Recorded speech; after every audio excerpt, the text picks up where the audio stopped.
Alors, la question, tokomi wapi et komi wapi. Awa. Tokomi wapi et zaka tokomi wapi. JT déboulonnage, communication facile, et ça branche à tokomi wapi. Et ça na kata tokomi wapi. Yoka, alors bah tiens, moment j'attendais, il a anticipé ma gamodélie. J'attendais na moment j'ai question-réponse. Jérémy Yoka, tango a komeli biso demande d'emploi.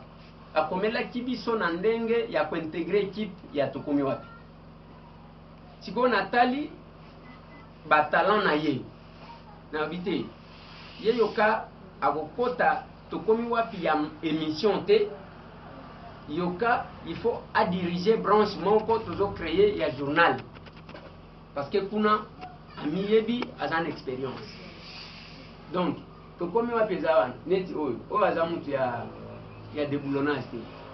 L'idée za etikali. Bon, bato tokomi wapi baza bato tokomi wapi.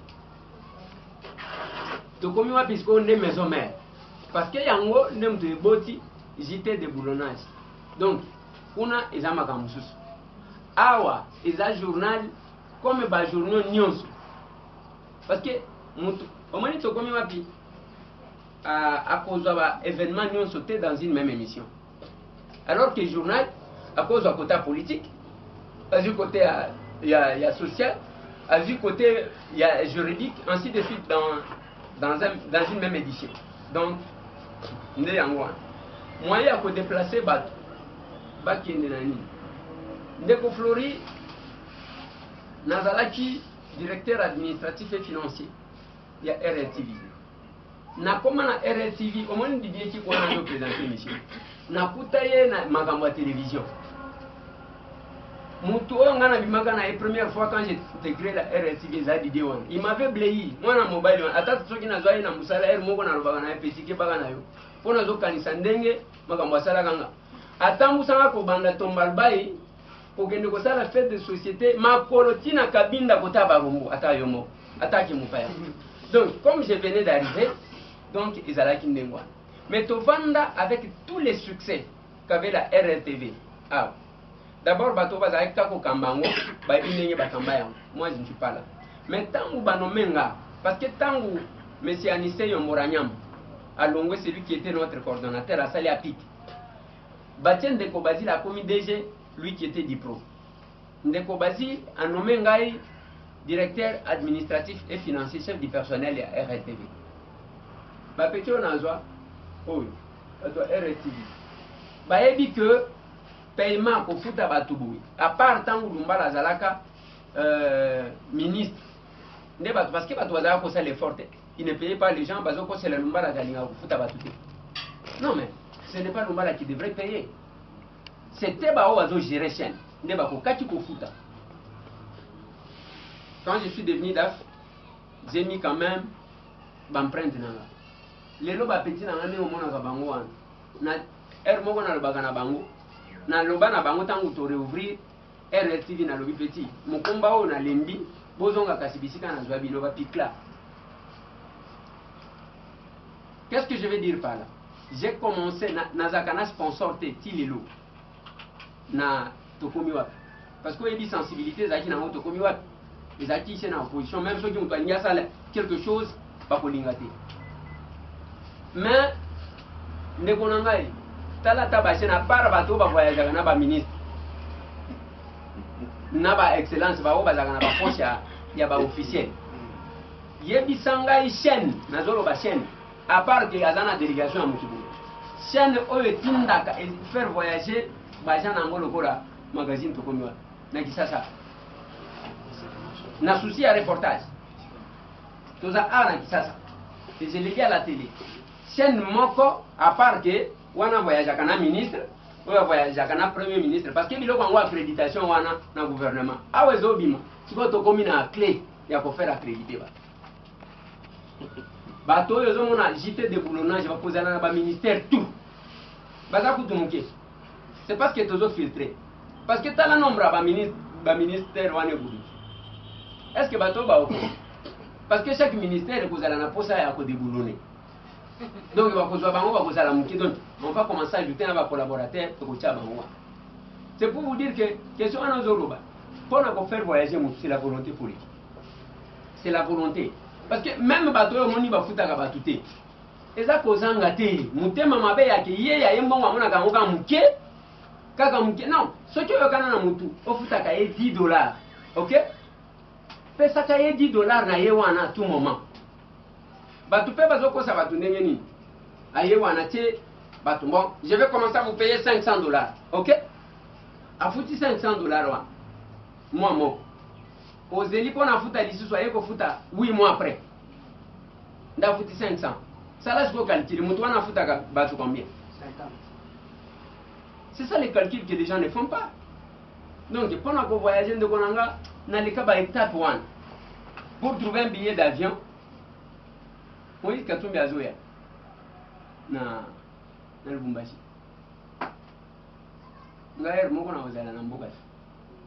Mais équipe n'a pas posé un je n'attends pas que Moïse m'envoie l'argent. Ceux qui osent un magazine, journal n'est toujours ça la boule. Nous sommes même incapables de profiter de la mouton pour billet. On doit fermer. Les billets d'avion, c'est combien? C'est $250, je pense. 340. Ça dépend de là où papa. Billet à cher n'a Congo Zavon. S'il y a une information importante, je vais me sacrifier, je vais envoyer une équipe. Je vais le faire, papa. Parce que je vous promets, tout ça là, petit avion. Hein, petit? Sans sponsor. C'est la volonté. Il n'y a que un souci à ça. Nous allons le faire. Ça, il ne faut pas avoir peur. Bon, Antimo Salobi d'abord la loi. La loi, on va se battre, mais la loi qui régit les médias, c'est d'amour. Ils ont dit que, vous comprenez que les médias en français, na Kinshasa, ils ont condamné comme malembe. Oui. J'ai voyagé avec Christian Lusakweno en 2010. Non, en 2011, je pense. Je voyageais quand on allait une fois, au Kenya, quand on va province. Un jour, je crois à Kisangani. Alors, j'apprécie ce que tu fais. Moi, dommage que moi je ne parle pas français. Moi, et je ne parle pas lingala, je ne parle que français. Les lots chrétiens de Sabon en Atop Congo, ils ont l'émission de lingala. Donc, lingala, ils ont benaka batu, malembe. Viens en gars, Jean-Marie Kassam. Aux Ati comme on a un azolo balokola en France. Les lots hollandais viennent en gars, Jean-Marie Kassamba, a commis la démission na lingala. Donc, l'Ingala, ils allaient s'imposer. Il y a que pour récupérer la loi qui régit les médias. Et comme on a l'Ingala, ça ne vous en fait pas. Même les gens qui négligeaient, il y a l'Ingala, comme on a vraiment que vous avez intellectuel. Les lots, vous allez constater que tout le monde veut se déverser dans l'Ingala. Donc, on a un problème exact. Vous pouvez déboulonner banane. Nani nandengeni pour déboulonner d'abord il faut tal na ba média na biso. Moi quand j'ai commencé, je l'ai toujours dit, quand j'ai commencé Moussala Oyo, nazaki comment la presse était envahie. Aux hommes qui place maman voyez les ça ce qui ma place c'est c'est la Kaguna. Ouais. Alors Tango Otali, le média à un moment donné, les acquis envahis. Pas quand ceux qui Otali, Moutouazolo, Kabiloko, il n'y avait rien de sérieux à un moment donné. Tout c'était Makamouka Yaba musicien. Et les histoires se faisaient de la même manière. Nous avons imposé les lots même de Zolo Batachana, tous ces gens-là. Même ceux qui m'ont sali quelque chose, aux hommes on a dit soit sans trop sur ma musique. Ma kende ailleurs. Tout le monde fait maintenant la politique. Et nous sommes arrivés là. Ma sérieux et zoban. Donc on doit continuer à déboulonner banti valeur en commençant par la profession. Il y a que toko sala quand même ma il y a l'autre allez pour réclamer. Bon. Oh, dans un quatrième pouvoir, ils ont respecté bisoté, ils ont respecté bisoté. De konanga pour n'a pas respecté yo. il faut que je me sa poids. Je n'attends jamais dans la chambre à moi. Tu m'invites, tu me reçois, je pars. Ce que il faut que le média devienne réellement le quatrième pouvoir. Toko déboulonner nini. Toko déboulonner makambo ya ke média couleur nango ezaka kofinga. Yoka uti koloba. Même ndenge tozo sala la conférence de presse a. Nalobaki na bande konanga ke. Bon, toza au moins na une année bazo bakofinga biso pendant une année. Est-ce que ozo kana une idéologie? Donc ndenge tozo sala boye. Nalobaki na bande oki awa toza na une année ya mafinga.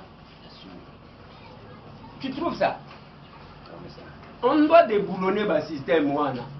Amène les idées. On a peine à même l'idée.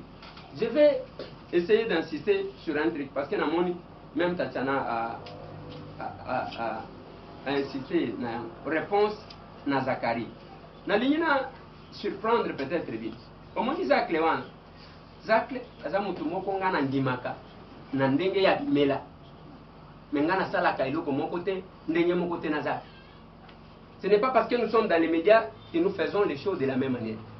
Zach le nengo zomo na yewan. Azaki mutunanga on s'appelait à tout moment. À tout moment. À tout moment. Logo solo là il me respectait, moi aussi je le respectais.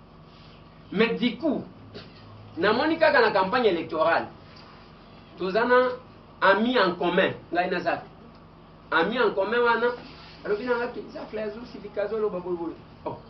que bon, le coup là-bas, j'ai pris mon téléphone devant notre ami en commun qui m'entend.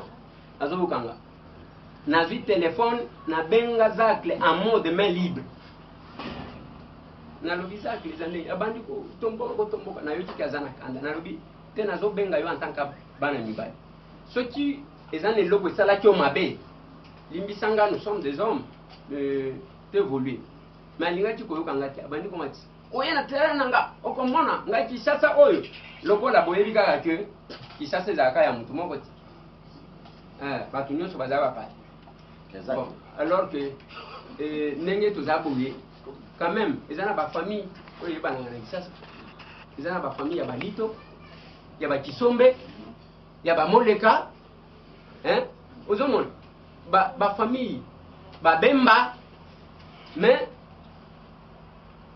famille est comme ya mutumo naza kuna ekin et comme ya mutumo naza kuna te alobi nanga ke akola kisangai ceux qui va voter nga place nyonso na koleka azana télévision tout ce que vous voulez. Je suis obligé de vous dire ça parce que les gens sont en train de patauger dans les flous et batu bayeba d'abord comment ça a commencé. Et puis je lui ai dit, moi je voulais juste me laver et pas naïo. Parce que nous avons pas polémique, nous avons pas conflité, je ne suis pas rancunier.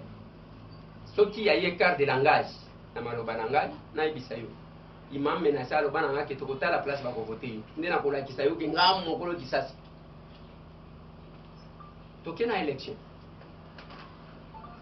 Et il y a mais j'insiste sur une chose, et ça me mon côté.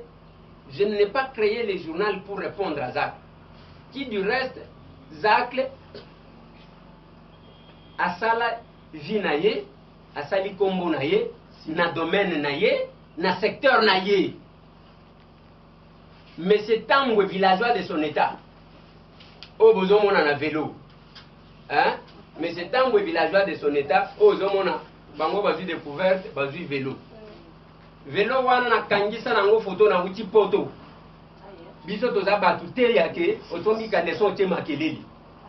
Je vous ai invité ici dans la conférence c'est chez moi awa ndako nanga que na tonyango na mbongo ya muto qui a profession brique par brique.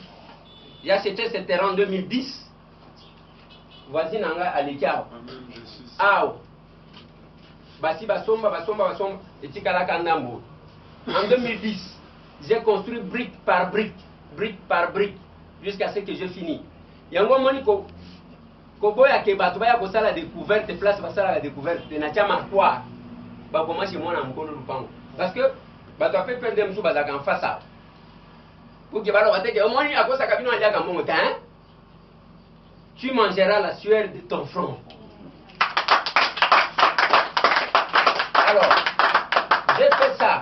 Même moi, en tant que Tambwe, en tant que villageois, okobanda kosala te ke lelo balambi soso epa na yo il faut mokili mobima bayeba ke lelo yo lie soso.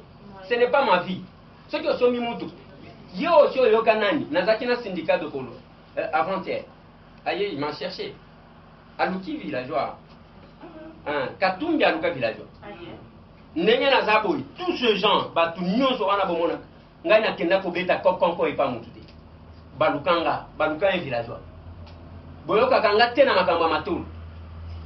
Et je vais mettre la discipline na tokomi wapi na jité de boulonnage. Pona ni bazana nga bazawa. Même ceux qui azana ndala koyeba te. Basenga ka jamais mutu transport.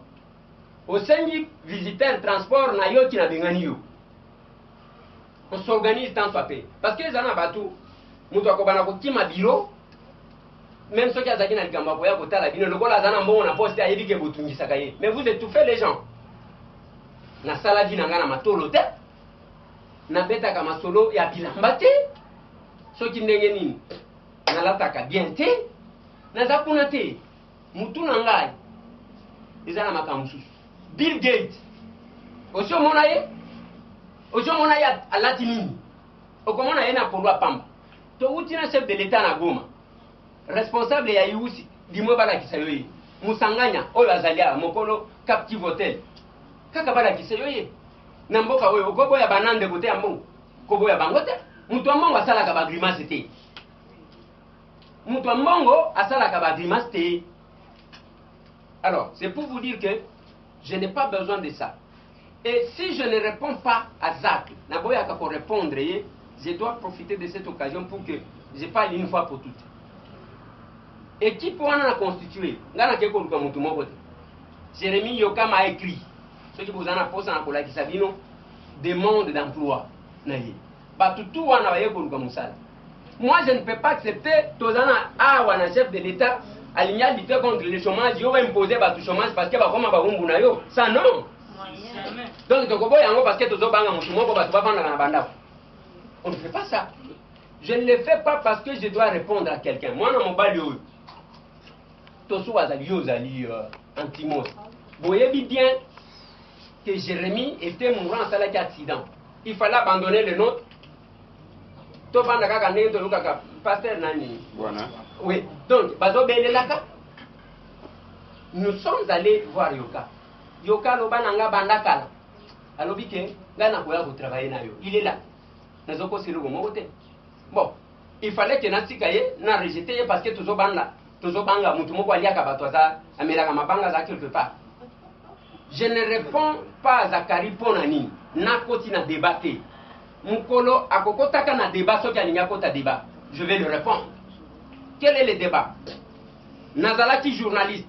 Talab interview. Kozala journaliste et Zakotia micro. Yomoko zomi lo bela di début à la fin. On reconnaît un journaliste à travers les questions pertinentes à opposer. On lobby qui en tant que journaliste. Talaba reportage, ba émission à makati, ba question à makati na tuna na vinanga. Ngai na mboka oyo par Joseph Kabila. Nani na yambate. Comme cite quelqu'un. Ça c'est d'abord d'un côté.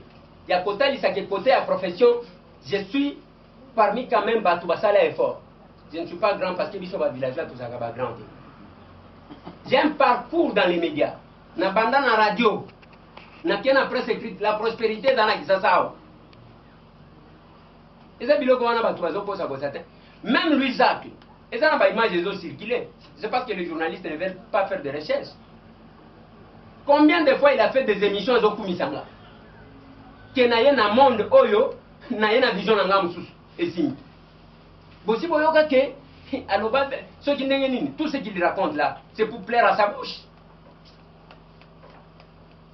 Je ne l'ai pas répondu parce que côté wana Eshima, votre magazine qui bat au rythme de l'actualité. Une réponse à vos besoins en information, un éclairage dans divers domaines. Impartial, documenté, instructif. Eshima au cœur de l'info. Retrouvez la nouvelle édition Exclusivité.